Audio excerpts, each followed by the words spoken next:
आंखों में नींद बहुत है पर सोना नहीं है, यही समय है कुछ करने का, इसे खोना नहीं है। स्वागत है आप सभी का आरबीएससी ऑनलाइन क्लास में। आज हम राजस्थान 10th क्लास हिंदी का संपूर्ण पेपर यानी जो कल का आप सभी का पेपर 21 मार्च 2023 हिंदी पेपर के लिए जितने भी इंपॉर्टेंट क्वेश्चंस है वो इस क्लास के दौरान आप सभी को सॉल्व करवाने वाला है।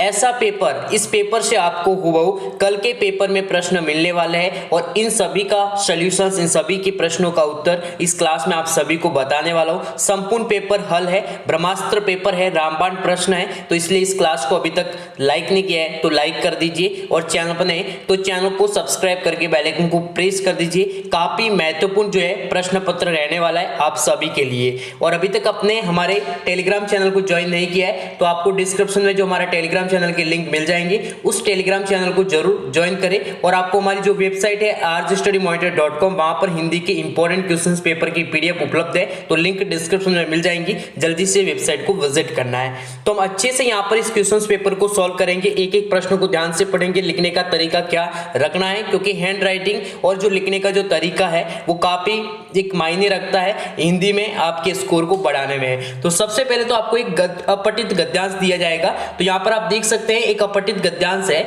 मधुर वसन वह रसायन है जो पारस की भांति लोहे को भी सोना बना देता है। मनुष्य की तो बात ही क्या, पशु पक्षी भी उसके वश में हो, उसके मित्रवत व्यवहार करने लगते हैं। व्यक्ति का मधुर व्यवहार पाषाण हृदयों को भी पिघला देता है। कहा भी गया है कि तुलसी मीठे वसंते जग अपनो करी ले। यहाँ पर जो एक प्रश्न यहाँ पर उक्ति दी गई है कि तुलसी मीठे वसंते जग अपनो कर ले।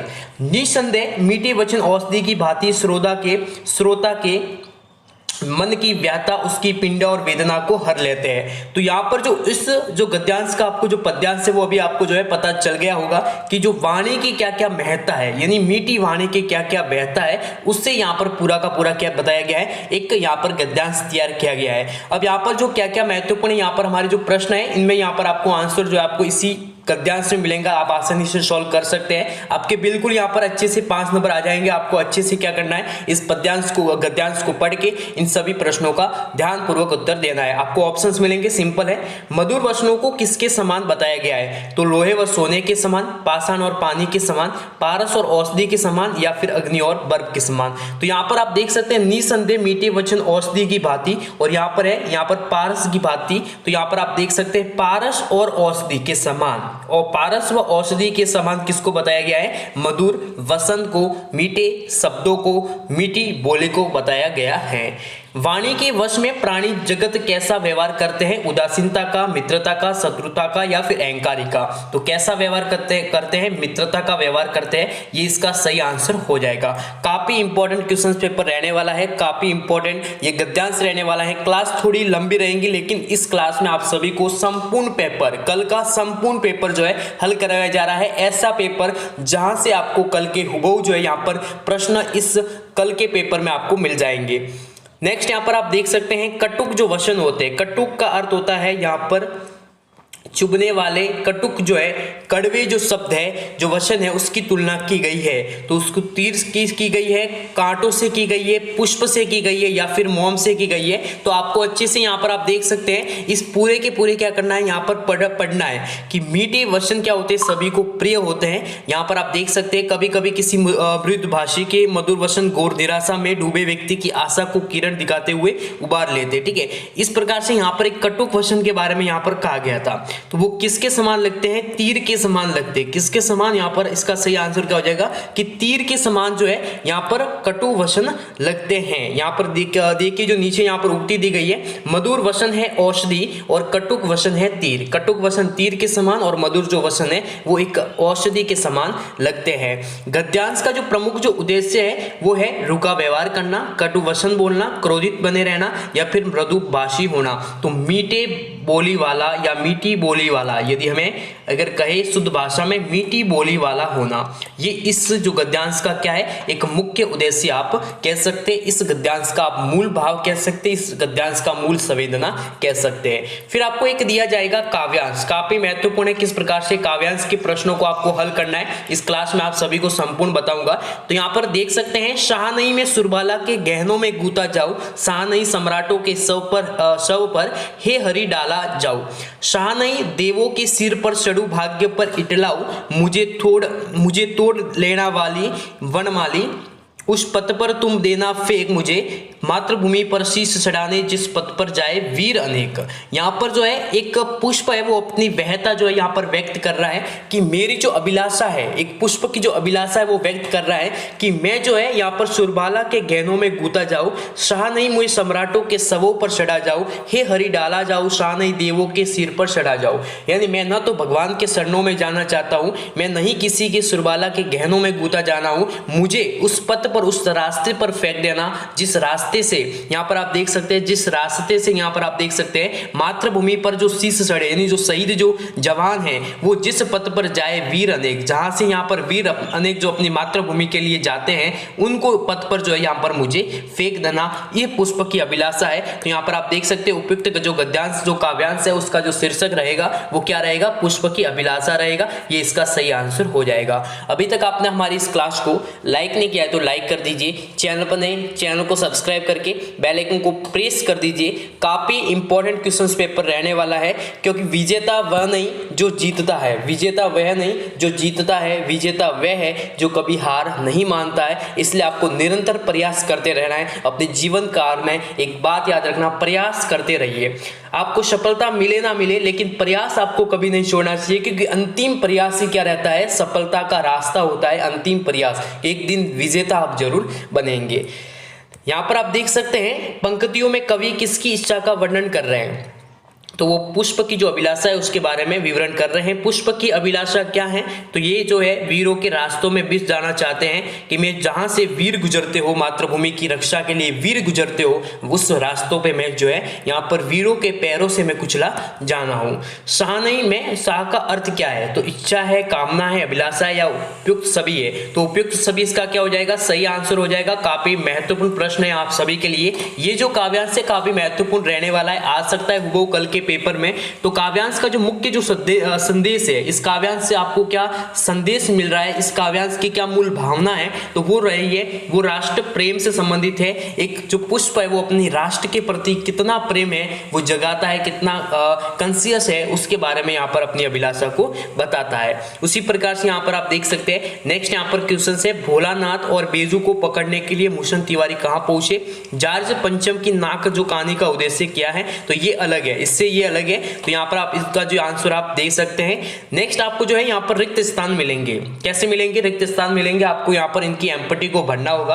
किसी जाति वर्ग या समूह का बोध कराने वाली जो संज्ञा है वो कौन सी होती है, जातिवाचक संज्ञा।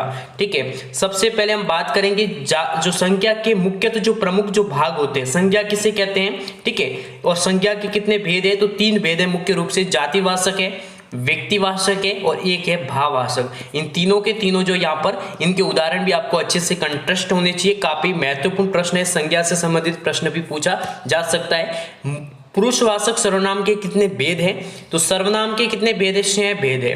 कितने भेद है, 6 भेद है। अब पुरुषवाचक जो है उसके भी कितने भेद है ये आपको याद होना चाहिए।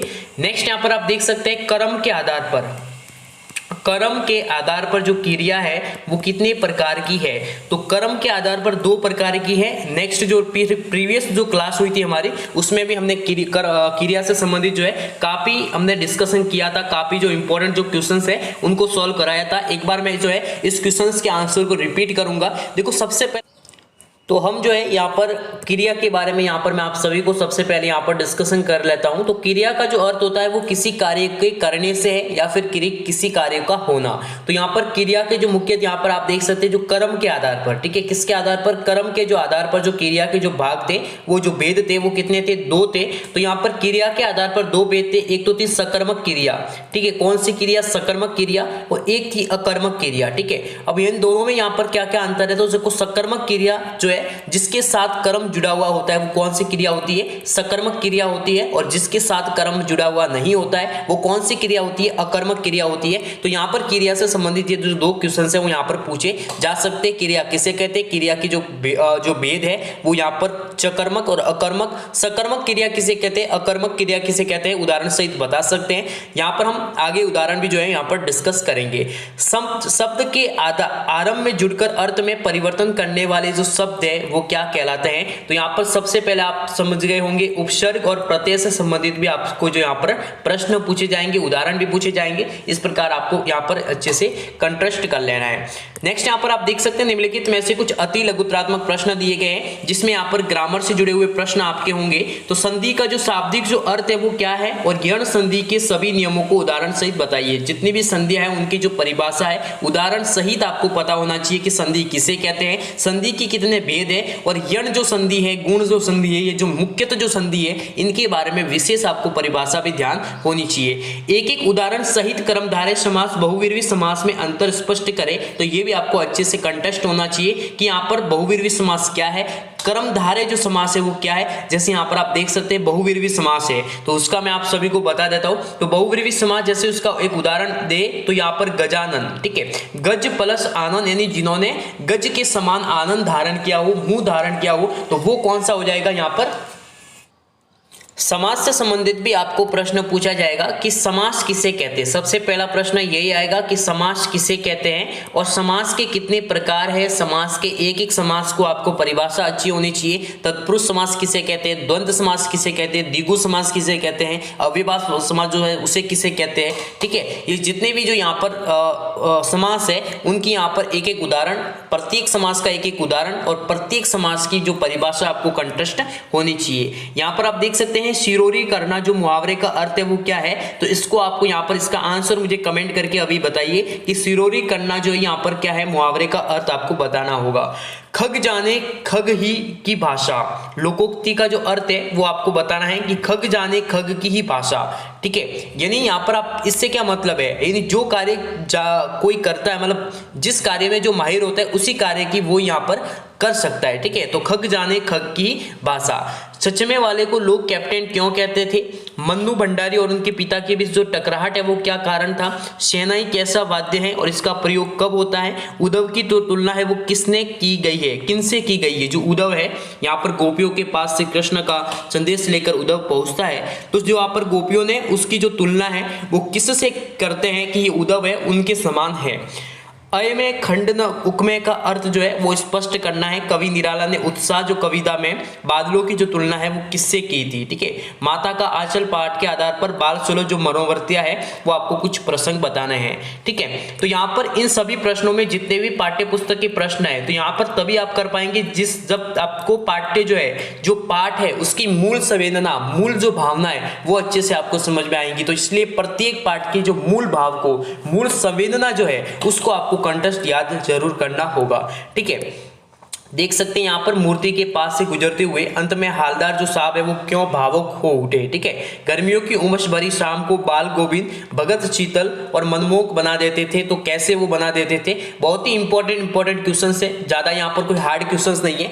क्वेश्चंस के लिखने का तरीका आपको अच्छे से यहाँ पर कंटेस्ट होना चाहिए। मैं आप सभी को बता दूं, दो बातों का ध्यान रखना। एक तो आप सभी प्रश्नों को करना यहाँ पर, ठीक है, इसलिए यहाँ पर हैंड राइटिंग का जरूर विशेष तौर पर ध्यान रखना। आराम से क्वेश्चंस के आंसर को लिखना है, जल्दबाजी नहीं करना है। आपके पास पर्याप्त टाइम है, 3 घंटे 15 मिनट का पर्याप्त टाइम होगा। आपको किसी भी प्रकार की यहाँ पर क्या नहीं करनी है, जल्दबाजी नहीं करनी है। अच्छे से हैंड राइटिंग निकाले और जो यहाँ पर पूछा गया है वही उसी का सटीक आंसर दे, सही आंसर दे। फालतू में ज्यादा लिखने से आपके ज्यादा नंबर नहीं आएंगे। जो भ्रम है आपके, जो गलत जो धारणा आपके मन में कि ज्यादा लिखने से या बहुत बड़ा चढ़ाकर लिखने से ज्यादा नंबर होंगे। जो यहाँ पर मार्किंग है, जैसे प्रत्येक प्रश्न का 2 नंबर है तो 2 मार्क्स के अनुसार ही आपको लिखना है। और 2 मार्क्स में यहाँ पर प्रश्न, जैसे यहाँ पर आप सभी को मैं बता दूं, उदाहरण के लिए आप सभी को बता देता हूं, जैसे कन्यादान कविता का जो निहितार्थ है उसके बारे में लिखना है। अब यहाँ पर आप देख सकते हैं जो कन्यादान जो था, ठीक है, उसके बारे में यहाँ पर क्या पूछा गया है, उस पाठ की जो मूल भावना है वो आपको यहाँ पर 3 से 4 लाइन में आपको कंप्लीट करनी होगी। जो महत्वपूर्ण जो शब्द है उनको प्रयोग करते हुए फालतू अनसन जो बातें हैं उनको लिखने से यहाँ पर आपके जो है नंबर नहीं आने वाले, स्कोर नहीं आने वाले। इसी प्रकार से यहाँ पर आप देख सकते हैं प्रत्येक को जो है काफी इंपॉर्टेंट है। जैसे सूर्यकांत त्रिपाठी निराला अथवा ऋतुराज का जीवन व कर्तृत्व जो परिचय है वो आप सभी को बताना है। अब यहाँ पर बात करेंगे सप्रसंग व्याख्या के बारे में। काफी महत्वपूर्ण है आप सभी के लिए सप्रसंग व्याख्या, जो कि यहाँ पर 2 व्याख्या आएगी। एक तो आपको गद्यांश से व्याख्या मिल जाएगी, एक आपको मिलेगी पद्यांश से, और इसी से यहाँ पर आपको क्या बनने वाले हैं, यहाँ पर नंबर आएंगे। पैसेज, गद्यांश, पद्यांश की व्याख्या काफी महत्वपूर्ण रहेगी आपके हिंदी में स्कोरिंग बढ़ाने के लिए। यहाँ पर जो है मेरे जो यहाँ पर 10th में मैं जो हिंदी का मैं स्कोर डिस्कस कर लेता हूँ, ठीक है। तो मेरे जो हिंदी का जो 10th का जो स्कोर है वो यहाँ पर कितना था पता है, 97, ठीक है। 100 जो में से यहाँ पर 97 था, क्योंकि मेरे जो यहाँ पर 2 विशेषता थी। मेरा आपको एक्सपीरियंस शेयर करता हूँ। एक तो जो मेरी जो हैंड राइटिंग थी, ठीक है, यहाँ पर लिखने का जो तरीका था, लिखने की जो लिखावट थी वो काफी यहाँ पर अच्छी थी, और दूसरा मुझे यहाँ पर लिखने का तरीका अच्छी तरह से पता था किस क्वेश्चन को कैसे आंसर करना है, ठीक है। यहाँ पर मैं हिंदी सब्जेक्ट को सबसे कम पढ़ता था, ये मैं आप सभी को बता दूं। बोर्ड एग्जाम्स के टाइम, प्रिपरेशन के टाइम हिंदी सब्जेक्ट को बहुत ही कम पढ़ता था, लेकिन उसके जो लिखने का जो तरीका है, उसके जो लिखने का जो स्ट्रक्चर है वो मुझे अच्छी तरह से पता था। जैसे कोई भी पत्र आ रहा है, औपचारिक पत्र हो, अनौपचारिक पत्र हो, चाहे कोई ईमेल पत्र हो,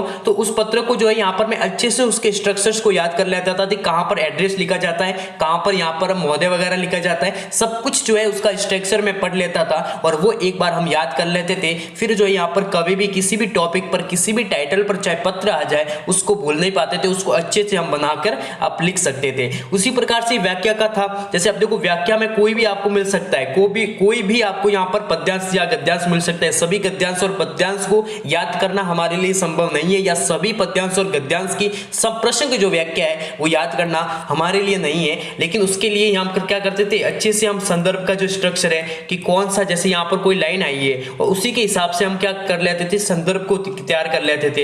व्याख्या है उसी को यहाँ पर अच्छा सा लिख लेते थे, फिर विशेष में 2 कोई भी यहाँ पर मेन जो लाइन है वो यहाँ पर कर लेते थे। तो यहाँ पर उसके लिखने का तरीका जो है, व्याख्या के जो लिखने का तरीका, वो आपको महत्वपूर्ण तरीके से ध्यान रखना है। पहले यहाँ पर आपको संदर्भ लिखना है, फिर आपको यहाँ पर व्याख्या लिखनी है, फिर आपको विशेष लिखना है। इसी प्रकार से यहाँ पर आप काव्यांश को कर सकते हैं। यहाँ पर आप देख सकते हैं ये जितने भी है वो आपकी पाठ्य पुस्तक से ही जो है यहाँ पर पद्यांश और गद्यांश आएंगे।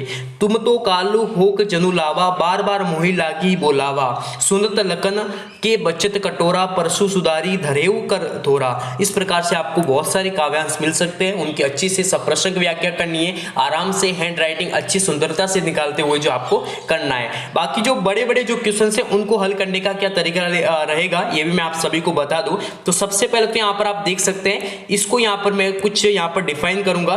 तो यहाँ पर आपके पूछा गया है कि पठित जो भ्रमर जो गीत है, पदों के आधार पर जो सूरदास जी गोपियों की जो वागिंदता वे एवं भावुकता जो है उसके बारे में वर्णित करना है। देखो शब्द सीमा दी गई है, 60 शब्दों में आपको वर्णन करना है। कितने शब्दों में वर्णन करना है? 60 शब्दों में। अच्छे से आप जो है यहाँ पर एक ऐसा स्ट्रक्चर बना लीजिए जिसमें आप पॉइंट बना सके। तो अच्छे से आप उद्धव संबंधित जो है यहाँ पर भ्रमर गीत से संबंधित क्या क्या जानते हैं उसका पूरा का पूरा निष्कर्ष निकाल के फिर उसका आंसर आप लिखने की कोशिश करें। अब यहाँ पर आप देख सकते हैं जो उत्साह जो कविता है उसका केंद्रीय भाव क्या था, तो उसके पूरे के पूरे यहाँ पर उत्साह जो कविता है उसका पूरा निष्कर्ष निकाल के आपको आंसर लिखना होगा। ऐसा नहीं है कि 2-3 लाइन में इसको कंप्लीट कर ले, ये थोड़े बड़े क्वेश्चंस, बड़े आंसर वाले क्वेश्चंस है, तो आपको अच्छे से यहाँ पर डिफाइन करना है। यहाँ पर लिखना जो यहाँ पर जो शब्द है ना वो थोड़े बड़े बड़े यहाँ पर लिखना है आपको, जैसा लगे एग्जामिनर आसानी से पढ़ सके। क्योंकि यहाँ पर अधिकतर यहाँ पर जो एग्जामिनर यानी जो होते हैं कॉपी चेक करने वाले, वो जल्दबाजी में ही कॉपी चेक करते हैं, क्योंकि बहुत सारी कॉपी होती है उनको चेक करने में, तो यहाँ पर बहुत ही जल्द वो यहाँ पर चेक करने में